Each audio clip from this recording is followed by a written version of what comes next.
So I learned a lot looking at the lives of these people, and I still think these are all great luminaries. Their lives are extraordinary. I did find this part very interesting, and I'd like to read this part to you. This is Tagore, suddenly discovered, of course, by the West thanks to W.B. Yeats. And Einstein has invited him. Hitler was on the rise. The markets had crashed in 1929. What did the Indian sage have to say about things that matter in the real world? We live in the world when we love it, he said. Hopeless. At least Gandhi had a cause worth space on the front page of the New York Times. Tagore was on record as disliking mass protests, even for Indian independence. The reporters bent over their notepads, but everyone in the room knew that this would be a story filled under local color. It would get no prominence. Yet he never stopped his journey. He's now coming to Potsdam to meet Einstein. Einstein has actually invited him to meet him. As he enters Einstein's room, this is a recorded conversation, Einstein leaned over and whispered, "I memorized a line of yours. Quote unquote, we come nearest to greatness when we are great in humility." Einstein said, "I love that line of yours. I believe it." Tagore smiled, not because of a flattering quote. He sensed something. When you get close, the famous face of Einstein, the whirligig white hair, caterpillar eyebrows, and sagging eyelids didn't prepare you for the secret he carried inside. Tagore leaned over and whispered back, "I would memorize your words," he says to Einstein. "I would memorize your words, but unfortunately, they're all numbers." And that begins the conversation. So Einstein says, "Do you think God is separate from us?"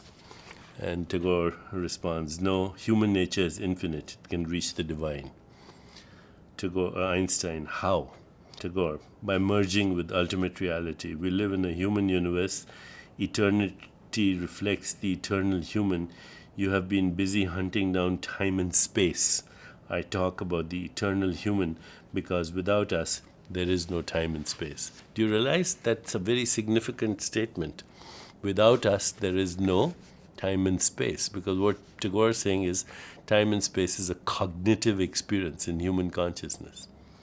So Einstein sits back, regards him, and forming his words very carefully, Einstein said, "There have always been two views of the universe. One says that the world exists even if human beings were wiped off the face of the earth.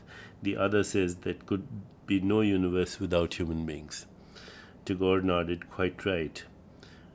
Einstein, "But if no one was inside this house, that table would still exist." Tagore, "Why does the table exist?" "Because someone perceives it. As an individual, you feel separate from the table, so it appears to be independent of you. But the cosmic mind contains everything. Nothing can exist unless it is perceived, and the cosmic mind sees everything." To which Einstein responds, "In science, we collect facts, and that leads to truth. Gravity existed long before human beings arrived. Don't you agree?" Einstein's tone was certain. He was famous for once saying that he hoped the moon still existed, even if he stopped looking at it. Tagore shrugged. "If there is absolute truth outside what human beings can understand, it is unreachable by our facts. The universe exists as it relates to humans." You see, people are still talking about this. This is a major controversy in science. Of course, you can see which side. But in the end, Einstein concedes. He allowed himself a wicked laugh. "Then I am more religious than you are." So, all the religious people have projected different ideas of God. But in the end, God is not a projection. God is the one that's projecting. And that projection is the whole universe, including you and I and all the different observers and their modes of observation and what they observe. So, short answer, God is the only reality.